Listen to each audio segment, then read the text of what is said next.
Tunayo matumaini ya kwamba wewe ni muheri wa afya hapo ambako unaendelea kutusikiliza kwa wakati huu, mpendwa mtazamaji na msikilizaji.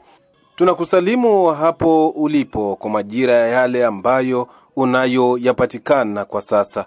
Ikiwa asubuhi, basi tunakutakia asubuhi njema, na kwa wale ambao tayari wapo mida ya jioni, tunawatakia jioni njema. Mtazamaji na msikilizaji, tunakaribisha kwa siku ya leo kufuata habari zetu, ambako tutakujuza habari za mapambano ambayo yaliyojiri siku ya Ijumanne ya tarehe 17 June 2025.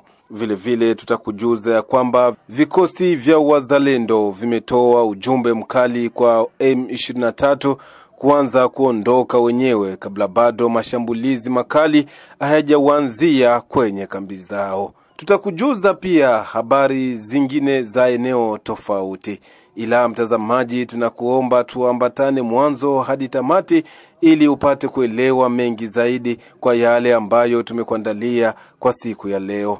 Tunakumbusha mara tena ya kwamba kama bado kusubscribe kwenye channel yetu, basi unatakiwa ufanye hivyo ili uendelee kupata habari, vipindi pamoja na matukio ambayo yanakujia kila saa na dakika. Wacha basi tuanze na habari hizi za mapambano kwenye maeneo ya Bwenda, groupement ya Karongo karibu na Nyangezi ndani ya mkoa wa Kivu ya Kusini.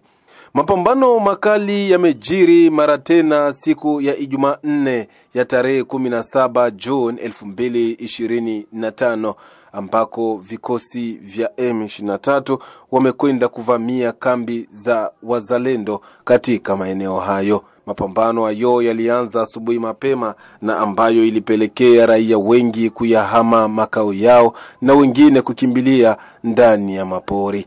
Habari tulizo nazo zaeleza kwamba moto mkali umendirima katika maeneo hayo hadi muda wa mchana, ikiwa kila upande wakiendelea kushikilia maeneo ambayo bado endelea kumiliki.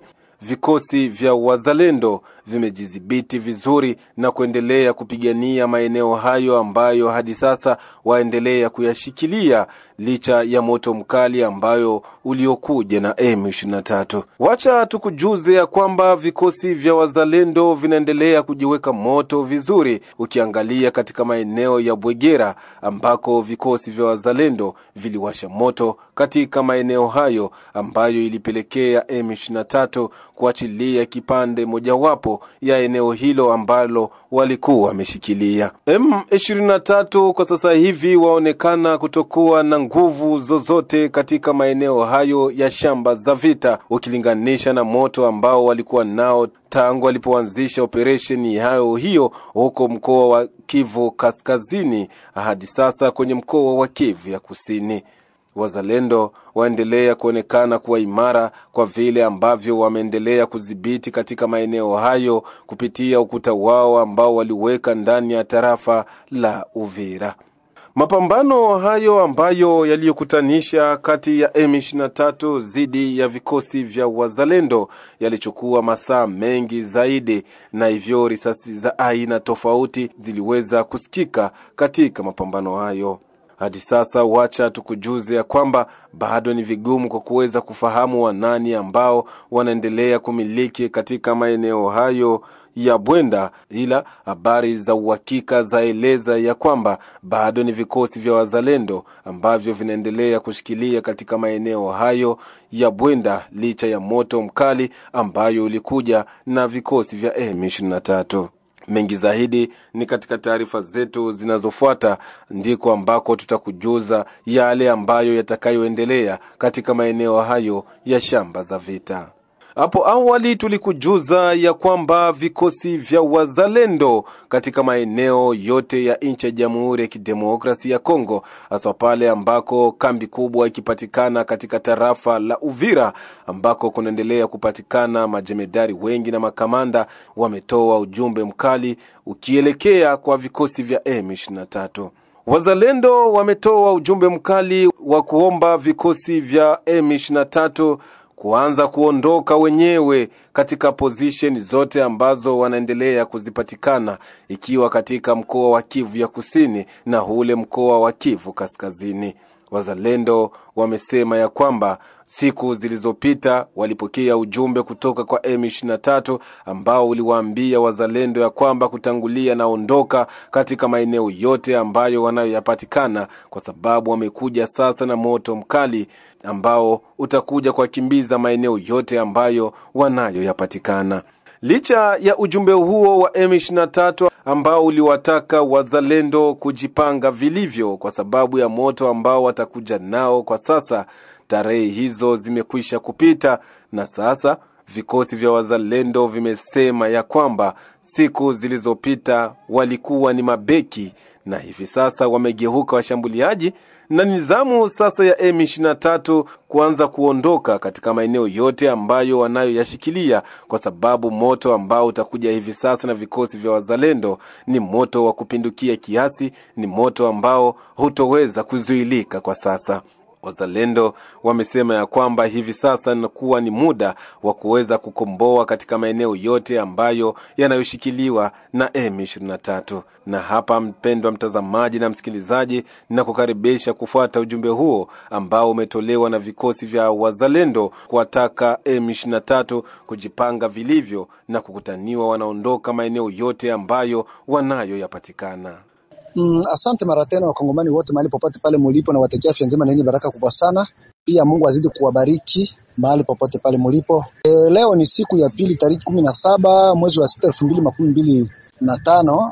Nitawapa tu habari moja, na habari hiyo ni kulingana na habari tuliyopata kwenye maredio sosio ya kwamba M23 AFC walikuwa na mipango ya Avale 15, wao wamekwisha kupita na kuvunja baraji ya Luvunge kwenda mpaka Lubumbashi na kadhalika. Naona le 15 imepita, leo tunakuwa le 17.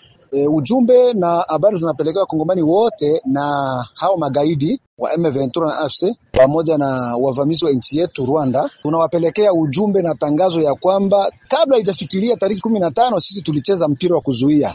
Tulizuia ili adui asipite, avunje Luvunge na kuendelea eneo zingine Fizi na kadhalika. Kwa hiyo tunawatangazia AFC, M23, Berti Bisimwa na Corneille Nanga pamoja na Rwanda aliye wao ya kwamba kuanzia leo tarehe 17 kuendelea. Kwa hiyo sasa sisi tunaanza mashambulizi makali maeneo yoyote yanayopatikana adui M23. Tulicheza kuzuia, sasa tunaanza kuatake. Kwa hiyo tunataanza mashambulizi eneo zote zenye M23 yanapatikana, kwanza Nord Kivu, Sud Kivu, Shabunda, Fizi, Mwenga, Uvira. Kwa hiyo mashambulizi yatakuwa makali zaidi eneo zozote. Tukiachana na habari hizo za ujumbe wa vikosi vya wazalendo kwa M23, wacha sasa tuangazie na huko Kilembwe ambako mashirika ya kiraia katika maeneo ya sekta ya Lulenge yameomba kwa kiongozi wa sekta ya Lulenge kuchukulia hatua kali kutokana na manyanyaso ambayo yanaendeshwa katika maeneo hayo kwa raia. Kwa sasa hivi kumeshuhudiwa unyanyasaji mkubwa ambao unaotendwa kwa raia ukitokea kwa baadhi ya vikosi vya wazalendo na jeshi la taifa FRDC. Kwa sasa shirika la raia katika maeneo hayo yadai ya kwamba kwa sasa hivi manyanyaso yanakuwa ni mengi, kitu ambacho inakuwa ni kero kwa raia, huku wazalendo na jeshi la taifa FRDC wakisahau ya kwamba nguvu zao nyingi zapatikana katika raia ambao wanaendelea kuwapa sapoti kubwa na kupelekea wao kuendelea kushinda vita za eneo tofauti. Mmoja kati ya kiongozi wa shirika la raia katika maeneo hayo ameomba kwa uongozi wa kijeshi na ule wa wazalendo kuchukulia hatua ya haraka, hasa kubadili vikosi vyote ambavyo vinapatikana katika maeneo hayo ili raia wajikute ya kwamba wanaendelea kuishi katika mazingira ambayo yanayopendeza. Mmoja kati ya kiongozi wa shirika la raia Pakilembwe kutoka sekta ya Lulenge tarafani Fizi anaonesha hapa mafadhaiko yao. Kundi ambacho kinaongozwa na girls kinachoishi Maindombe kili kuja funga mtu mmoja Mapanda ya Takarama. Mtu anaitwa kwa jina la Kobungo, lakini yeye hayupo, anasafiri. Wakati walifika pale wakamkuta hayupo, kaordone kukamata mbuzi 2 na nguruwe wakaipiga masasi. Hatua hiyo ilitisha sana. Mbuzi wakabeba na nguruwe wakabeba. Hiyo hatua ilitisha sana. Hali hiyo kama sisi shirika la raia inaleta huzuni sana, sababu mwarumi nasema mtu kapiga nguruwe, kapiga ufuku, unaua mtu direct. Vitendo hivyo vitamalizika lini? Gisi tunapata mafasirio, ule mzee Kobongo alikuwa na deni kama ya kijana mmoja, kama ni anani sijajue fahamu jina la huyo mtu. Wakati ule bwana alienda staki kwenye kuwa wazalendo wa Geles, wakatuma vikosi waje wakamkamate. Sasa wakakuta Kobongo hayuko, ndio anageuza sasa sema Kobongo aliwakimbia, wakaanza kamata hiyo mifugo na kupiga hiyo nguruwe masasi. Na Galize mwenyewe nasikia yuko Maindombe, wazalendo wale wa groupe de jeunes walitokea Maindombe, na yeye mwenyewe nasikia yuko Maindombe. Haki ripoti zote zinaenda kwenye kuwa yeye. Unaona watu askari wenye kufunzwa na hawa ambao tunatu watukani huko tofauti sana, sababu hata wale watu wakawili walikuwa nasema si kila mtu ashikae silaha anayoita mwanajeshi. Mwanajeshi ni mtu aliye chini ya kanuni ya raia na anapashwa linda raia na mali yake yote. Lakini hawa sasa wanaanza uwa mifugo ya raia na mifugo ya raia bonjo mali yao. Hao ni kama ni magumu sana. Kwa mbali na kuwa hata mtu mwenyewe yuko pana, ripoti zote ambazo wanazifanya yeye mwenyewe anazisikiaga, na yeye mwenyewe anapewa hizo ripoti. Tunazitisha sana. Komisio ambayo ilipangwa kutoka huko juu, ngazi za juu, kuja na vunja bariere zimoja ziondoshwe, hata Kululenge wafike waondoshe bariere zimoja. Na ndio maana kila mara tuko nalalamika kwa wakuu viongozi wa groupe de jeunes, CNPSC, autodefense. Mtu mmoja kama anaonekana aseme atumiki vizuri, ni lazima agombolewe apeleke fasi zingine, ungine aje pengine anaweza akanyorosha eneo, kwa sababu hiyo hali ni hali ya kutisha sana, na ni hali ambao raia wanaogopa sana, wanatishwa sana, wanapigwa sana. Hali hizo sio nzuri kabisa. Jeshi la taifa alipo ndani ya sekta yote ya Lulenge, jeshi la serikali alipo kabisa. Tuko sous dependance ya wazalendo tu, na wazalendo wanatofautiana. Kuna wazalendo wa CNPSC mwenye kuongozwa na mzee William ya Kutumba, au wananyooka wako ndani ya groupement ya Wasombo, au wananyooka kabisa, wakikufunga kuwe sababu hawezi wakakunyanyasi, hawezi kufanya kingine. Lakini hawa wengine wenye kuwa ndani ya hizi zingine groupement, autodefense, banani ba Galize, ba groupe de jeunes, surtout wa groupe de jeunes wanaongozwa na Galize. Vurugo zao ziko nyingi sana. Vurugo zao zinapita mipaka kabisa. Waskari wapo. Hivi raia inaanza lia tena waskari wangirudi. Kulikoni kuishi nao, waskari wangirudi ingekuwa ya maana, pengine wa raia wanaweza kuwa na amani. Waskari hawakuwa na kamata kila neno lolote kabisa kufunga watu. Waskari walikuwa wafuata mambo yao ile wa silaha na wengine na mingineo ile kuwahusu, lakini hawa wanapita mipaka. Mpendo wa mtazamaji, na kupitia hapo tunakuwa tuna la ziada, bali ni kushukuru wewe kwa kutufuata mwanzo hadi tamati. Hatuna la ziada, bali ni kukusamini wewe kwa kutufuata mwanzo hadi tamati wa habari hizi. Tunakutakia kila la kheri, bali tunakukumbusha mara tena usikose kusubscribe kwenye channel yetu hii ili kuendelea kupata yale ambayo yanayoendelea kujiri kwa saa na dakika. Tukutanane baadaye panapo majaliwa.